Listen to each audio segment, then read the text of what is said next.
Acción. Entonces, le doy el uso de la palabra al señor fiscal para que haga su petición. Muchas gracias, señoría. De todas maneras, se dispone a A solicitar. a solicitar. A solicitar. ¿Qué va a solicitar? La legalidad de la captura. Empezamos por ahí. Primera audiencia del control de legalidad de captura. Siga, por favor. 103 de enero de 2023 a la 1:30. Pero vamos. Empiece pidiendo lo que quiere que le den. ¿Qué es lo que usted quiere que le dé después? Legalidad. Entonces, señoría, muchas gracias. Muchas gracias, señoría. Se dispone a la solicitud de legalización de captura. A solicitarse a su señoría tenga bien acceder a la legalidad de la captura dentro de los hechos que a continuación relato. Y empieza con la película. Igual, ustedes pueden apoyar en los videos en YouTube. ¿Listo? No hay problema.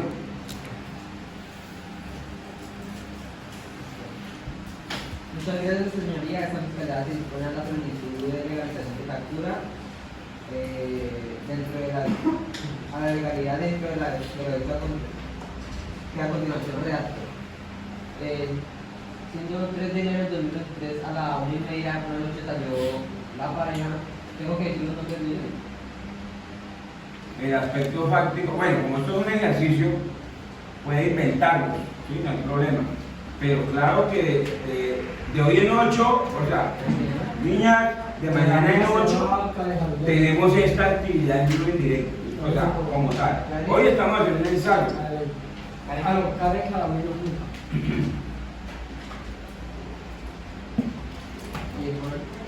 No toca el hermano que Moscoso o usted. ¿Cómo llama el nombre? Pero no importa, no era la pareja José, ¿no? ¿José? Mario. Eso, Mario José. Mario José, que Mario José. Mario José Villamizar. Ella. Él es el esposo de la vida. Sí, ella. ¿Cómo es que llamaste? Mario José. Oigan, inventen el nombre ya. Luego Mario José. Y ya. Apellido cualquiera. Es más. Bueno, muchas gracias, señoría. Esta fiscalía se dispone a la solicitud de legalización de captura dentro de los hechos que a continuación redacto. Siendo el 3 de enero del 2023 a la 1:30, una noche salió Karen Jaramillo y Mario José estando sentados repartiendo bebidas pasó una muchacha y lo saludó. Es cuando empieza el problema, que la mujer no se aguantó y le regó la cerveza en la cabeza y lo trató mal. Agredió físicamente al muchacho y luego se calmaron. Luego un momento se marcharon en motocicleta en dirección hacia la casa de Karen. Cuando llegaron a la casa, le dijo que se tenía que quedar porque el día siguiente que se tenía que ir porque el día siguiente tenía que trabajar.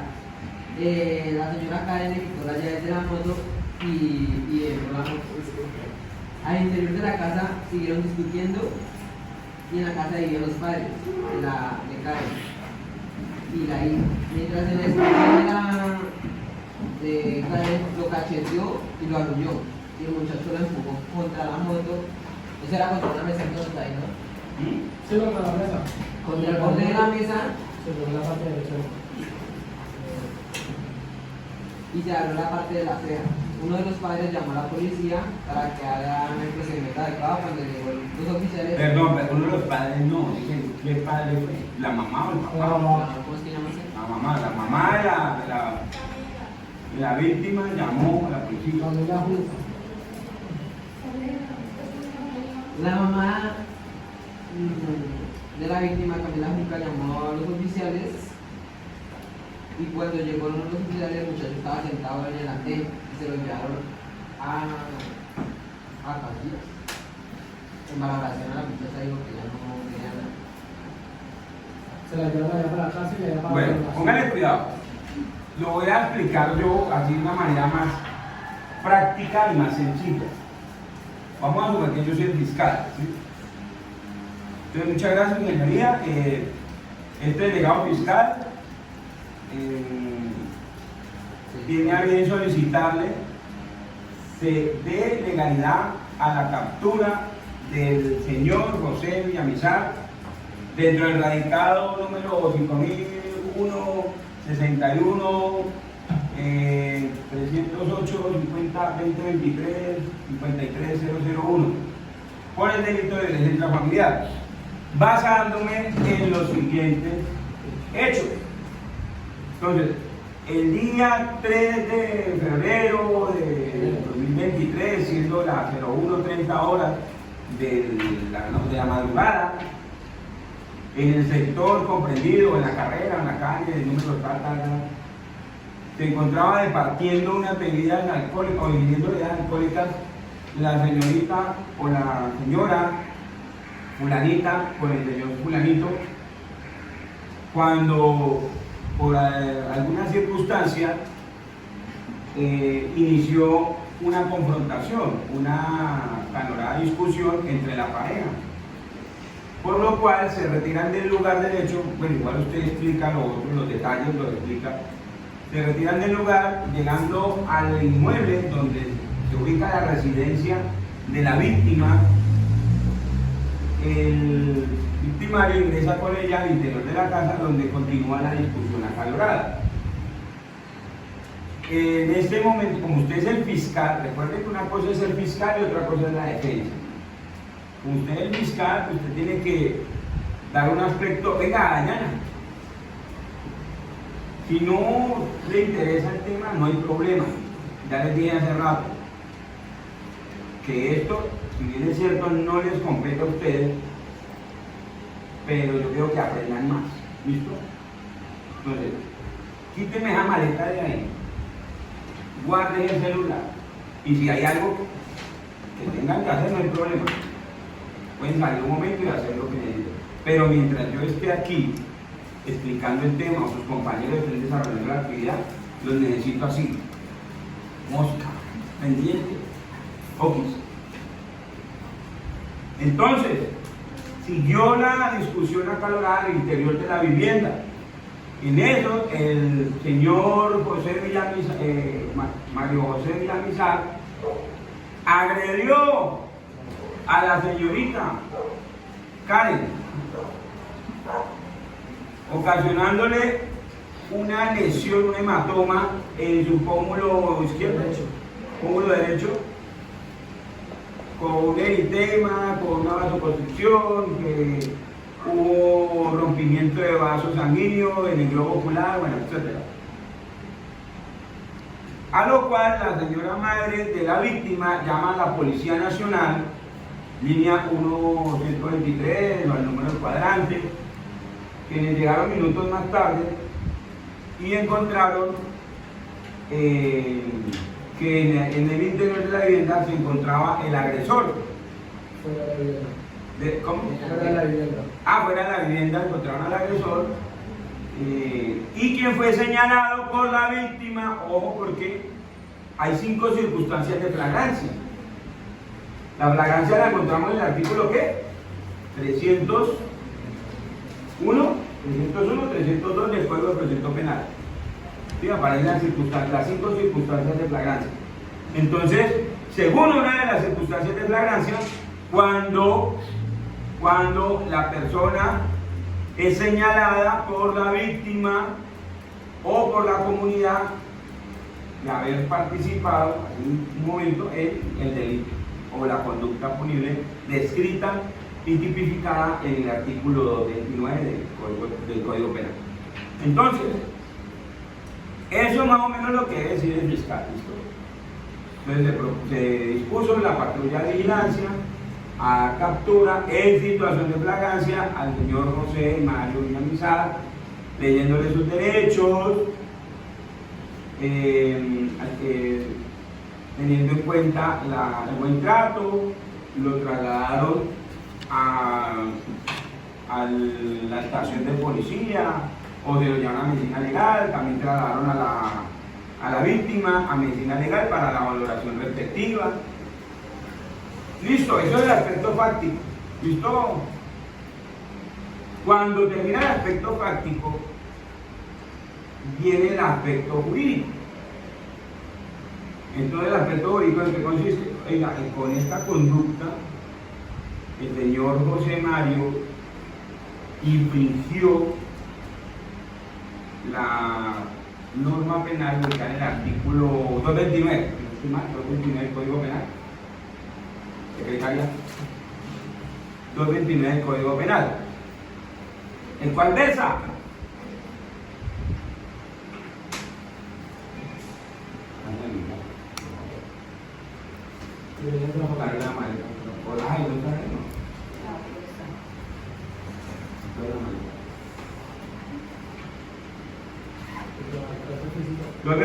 sí, 229. No, en la parte antes. Si no estoy mal, están ahí.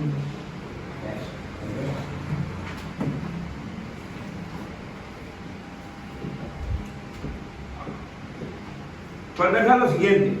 El que maltrate física o psicológicamente a cualquier miembro de su núcleo familiar incurrirá, siempre que la conducta no constituya delito sancionado con pena mayor, en prisión de 4 a 8 años.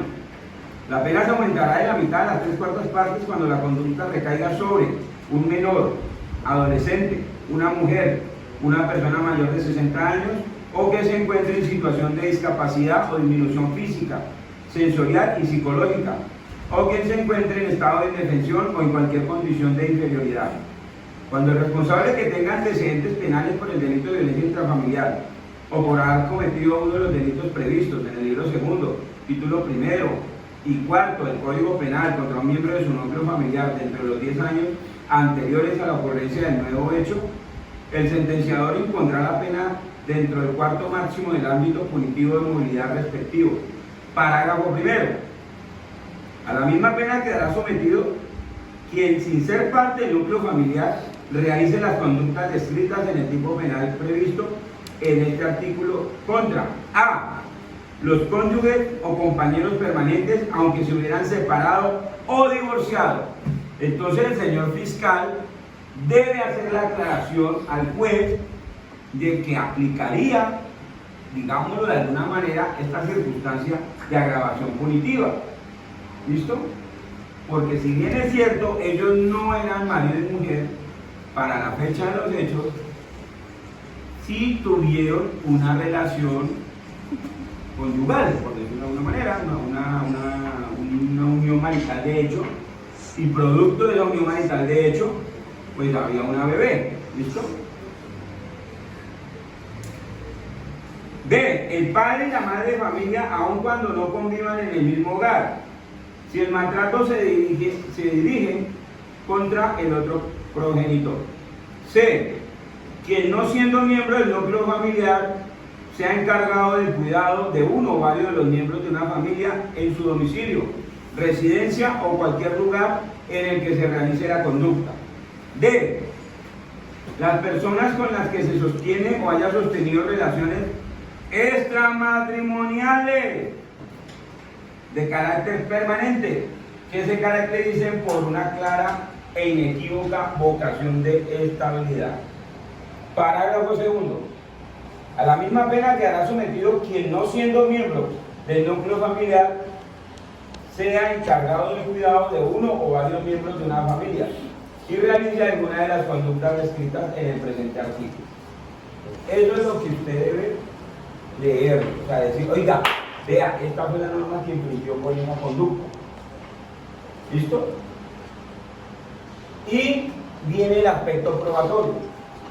Señoría, informe de flagrancia, informe de captura en flagrancia, informe ejecutivo que contiene la entrevista realizada ¿a quién?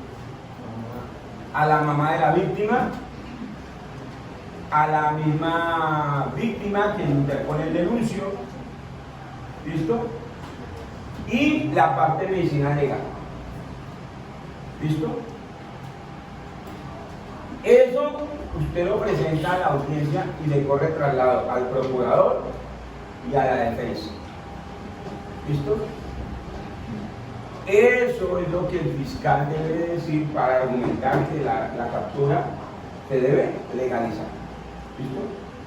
El procurador revisa la defensa revisa y usted simplemente termina su apreciación y usted dice, señoría, no tengo nada más que decir, no tengo nada más que agregar a la presente. ¿Listo? Entonces yo le doy uso la palabra al señor procurador. El señor procurador, ¿qué va a decir? Entonces, como eso será un tiempito prudencial, ¿cierto? Tampoco es que ya.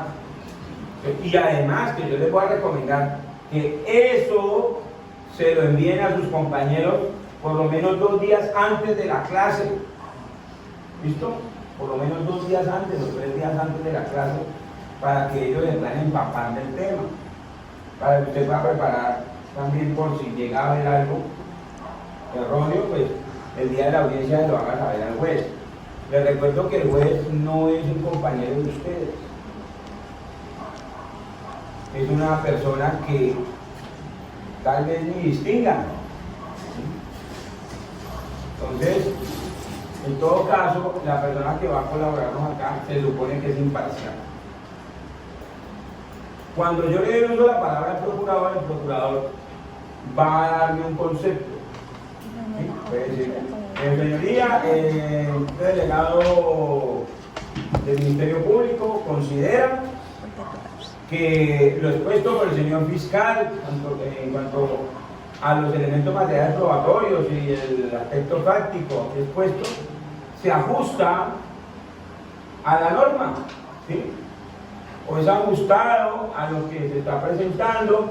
Por lo tanto, este delegado del Ministerio Público no se opone a la legalidad de la captura. ¿Listo? O por el contrario, él podría decir, señoría, este delegado, luego de revisar el aspecto probatorio que allega el señor fiscal, encuentra que en el formato del hecho del capturado hay un error X, no voy a decir qué, o no aparece una constancia de buen trato, o el señor también fue agredido y no aparece una constancia de medicina legal que nos indique que él fue atendido, o cuáles fueron sus lesiones, o a qué parámetros está infiriendo la fiscalía que él cometió el delito. Ojo, comandos, yo les voy a enseñar algo. A veces nosotros cometemos el grave error de considerar que alguien es culpable sin siquiera iniciar el proceso investigativo. No, sí. Y aquí hay algo muy importante para tener en cuenta. La violencia intrafamiliar es un delito bastante común, pero bastante común. Pero saben que hay otras cosas que hay que tener en cuenta aquí, y es que no siempre los hombres son los que agreden, porque cuando una mujer agrede al hombre, rara vez o casi nunca las autoridades prestan atención, y ya han habido casos de mujeres que matan a hombres. Bueno, en este caso lleva la sorpresa de ir lo que hizo fue empujarla para defenderse. Lo que pasa es que el fiscal, ¿qué necesita? Ver a la víctima, a ver a la víctima como la pobrecita del paseo. El fiscal no va a decir cosas que... Y su trabajo, señorita, es todo lo contrario. Demostrar que, si bien es cierto, existió una agresión física. Hace rato le dije que me guardara ese aparato.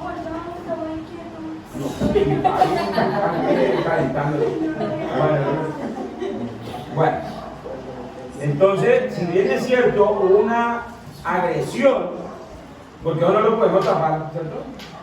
Hubo una agresión, hay que determinar los elementos subjetivos de tipo penal, comando. Eso es lo que hay que atacar.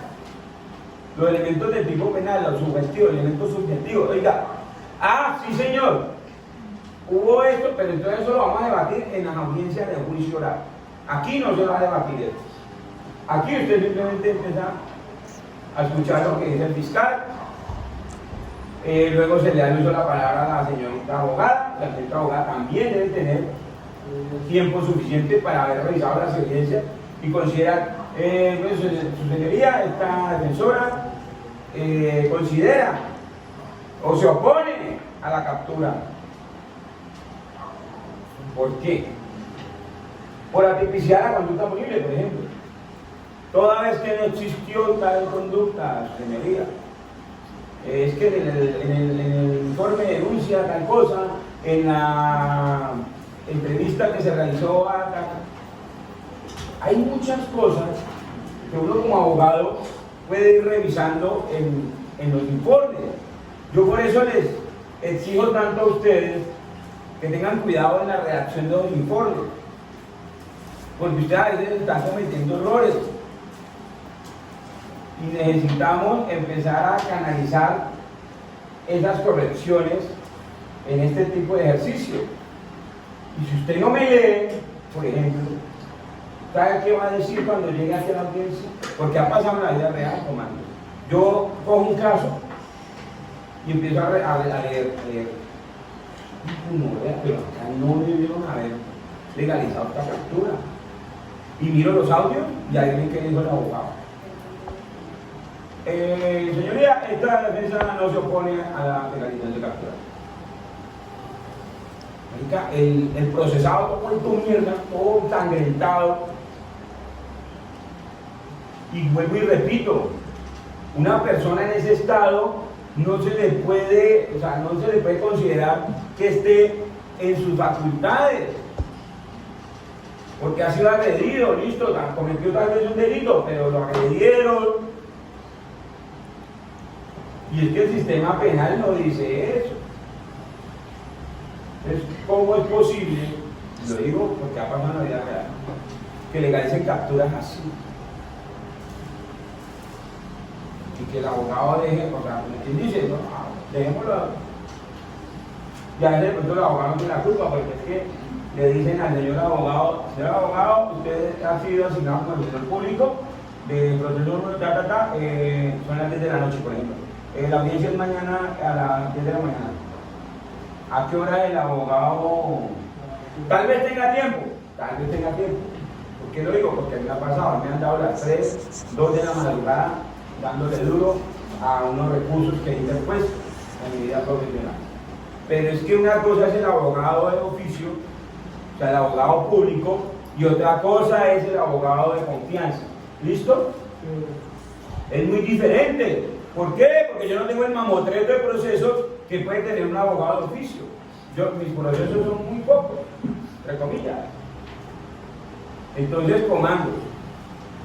Este ejercicio, silencio por favor, este ejercicio no es solamente para que conozcamos la dinámica del proceso, sino para que nos concienticemos de un problema social que estamos enfrentando, que se llama violencia contra la mujer. ¿Listo? Que se llama violencia intrafamiliar. Y que tengamos en cuenta que no siempre el malo de la película es el hombre. ¿Quedó claro? Ustedes también tienen que aprender a respetar a los hombres. Ok. Porque yo les digo algo.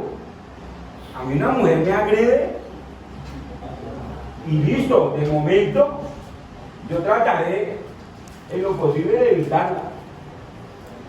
Pero si continúa con las agresiones, yo tengo que hacer uso de la fuerza. Y tal vez para someterla, tendré que, no sé, hacerle una llave o de pronto tirarle la muñeca, cosas así. La fuerza del hombre es mucho más que la de la mujer. Y lo más normal es que la niña o la señorita o la dama se le tuerza la muñeca, o se le pueda fisurar un huesito o cualquier tipo de lesión. Pero el malo siempre quiere que sea el hombre. Señor, el hombre también se tiene que defender.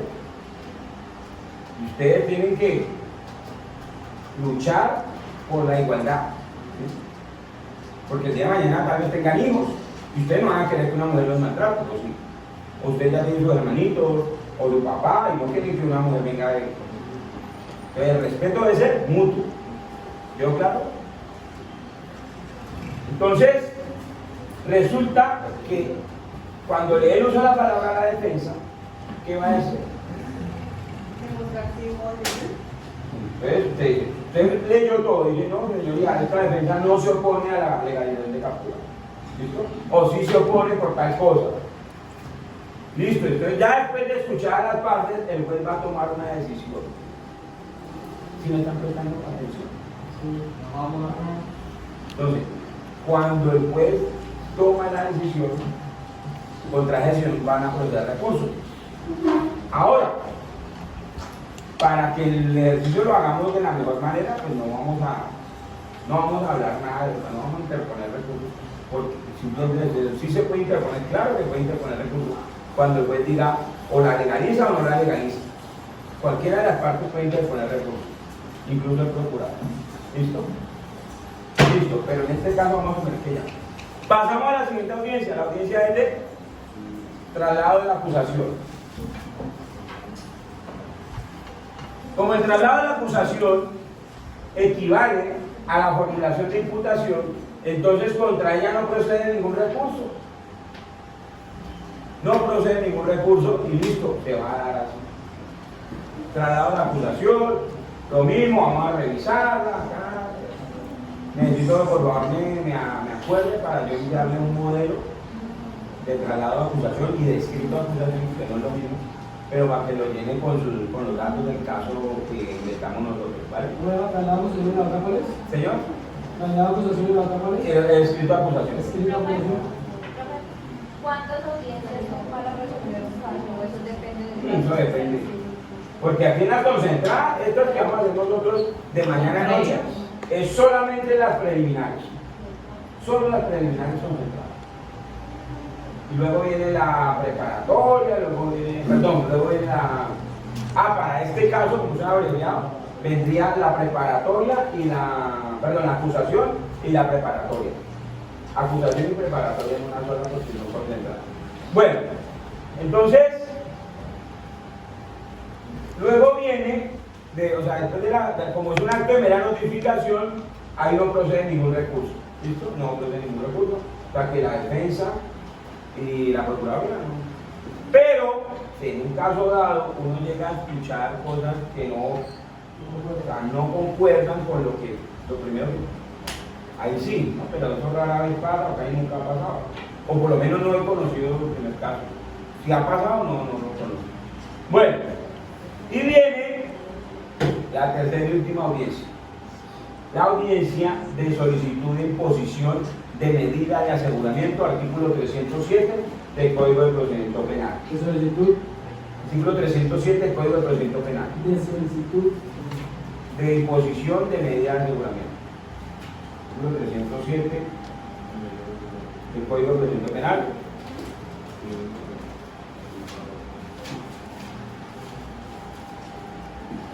Bueno, como tal empieza en el 306, pero se empieza a desarrollar a partir del 307. ¿Listo? Las medidas de aseguramiento son dos, la A y la B, según el artículo 307. Artículo 307. Entonces son el A y el B. El A, privativa de la libertad, son dos. La privativa de la libertad en centro carcelario y la privativa de la libertad en lugar de residencia. Esas son las dos privativas de la libertad. B, las no privativas de la libertad, creo que son 9. Que no salir del país, que presentarse periódicamente, que no acercarse a la víctima, que someterse a un sistema de vigilancia electrónica, que someterse a unos trabajos de la seguridad, bueno, cosas así. Son 9 que no son privativas de la libertad, como medidas de restricción y cosas así. ¿Listo? Entonces, señor fiscal, ¿cuál es su petición en esa audiencia? Porque usted tiene la batuta de esta audiencia, la batuta, digámoslo, la va a tener la fiscalía, porque es la que está solicitando.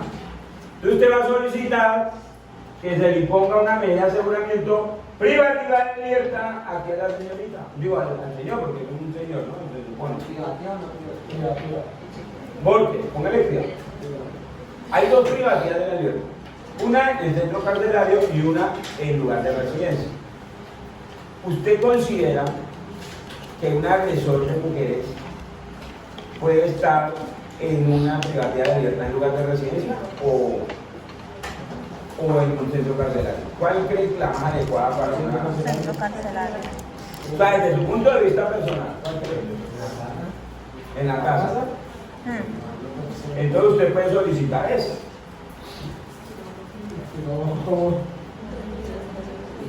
El fiscal es autónomo de hacer esa solicitud. No es un fiscal inquisitivo como la gran mayoría, pero hay casos de casos. Porque pues ahí estamos llevando toda la culpa. Así como se va a verdad, entonces no lo puede llevar para la casa. La mujer tiene la culpa que le devuelve. No, porque en ese momento, en ese caso, la Espere, porque usted está contaminando la iglesia. No estoy diciendo. Usted no puede, oído, Sí, no pues, puede venir acá. Primero porque es procurador, o sea, no tiene política para el centro procurador. y usted no tiene, si quiere hablar de fiscal, usted no tiene la facultad de conocer la investigación, que la conoce el fiscal. Y yo sé por qué lo dice usted, porque yo le he explicado, y sí, tal vez tenga razón. Pero en este momento, él es el que va a considerar si se le da una medida de aseguramiento privativa de la libertad o no privativa. Él dice que sí, que le va a soltar una privativa de la libertad, pero en lugar de residencia. Listo, no hay problema. Ahora, tiene que explicar por qué. ¿Listo? ¿Por qué? Entonces le voy a decir dónde va a encontrar sustento jurídico para su solicitud. El sustento jurídico a partir del artículo 308. Los requisitos para imponer una medida de aseguramiento privativa de la libertad o simplemente una medida de aseguramiento. Entonces aparece el 309, obstrucción a la justicia. Usted tiene que explicar por qué puede esta persona obstruir la justicia. Artículo 310, peligro para la comunidad. Usted tiene que explicar por qué esta persona es un peligro para la comunidad. Artículo 311, peligro para la víctima. ¿Por qué esa persona es un peligro para la víctima? Y artículo 312, la no comparecencia al proceso de esta persona. ¿Por qué esta persona pueda que no comparezca al proceso?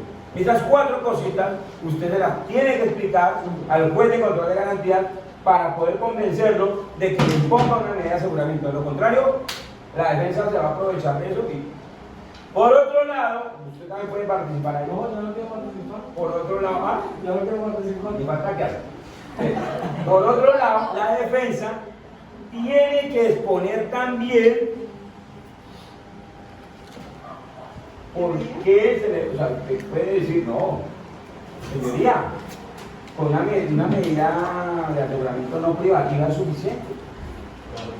Mi prohijado o mi poderante o mi cliente puede someterse a una vigilancia electrónica. O, señor. Pero si yo digamos como una privacidad, tiene que ser una privacidad de libertad. Sí, la que ya Y dijo. si yo quiero digamos una privacidad de libertad. También puede hacerlo. Porque dice no privacidad de libertad puede ser la prohibición de comunicarse con determinadas personas o con las víctimas. Sí, claro. Pero en todo caso, oye, en todo caso hay que justificarla. Si usted lo está haciendo por el lado de sacarle contra la responsabilidad de eso, no lo haga, no lo haga. Simplemente que se haga. Dime, ¿lo necesitan? No, hágale igual. Yo le pedí permiso al profe, pero si lo necesitan, hágale. Nosotros no necesitamos.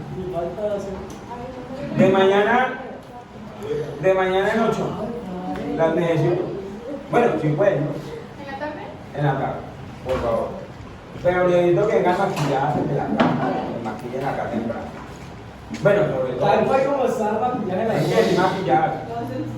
¿Listo? Traiga ropa de hombre. Bueno, sigamos. Eso con respecto a las privativas y no privativas. ¿Listo? Ya después de que usted expuso su argumento, la señorita abogada también va a exponer sus argumentos. Estamos en clase. Negativa, ¿por qué negativa? Y siendo la monitora, Negativa. yo se la cambio. Bueno, entonces, después de que ya hayan hablado, el juez tomará la decisión. ¿Listo? Ejemplo, este juez después de escuchado el argumento de la defensa, perdón, de la fiscalía, de la procuraduría y de la defensa, se le impondrá una medida de aseguramiento privativa de la libertad consistente en privación de la libertad en lugar de residencia. Y se le impone la medida de aseguramiento. ¿Listo? Y explica los presupuestos. ¿Listo? ¿Se le puede interponer recurso? Claro que puede interponer recurso. Pero, bueno, yo repito, como es un ejercicio básico, académico, pues nosotros vamos a ahondar en más cosas. Pero sí se puede interponer recurso ante eso. ¿Quedó claro? ¿Quedó claro?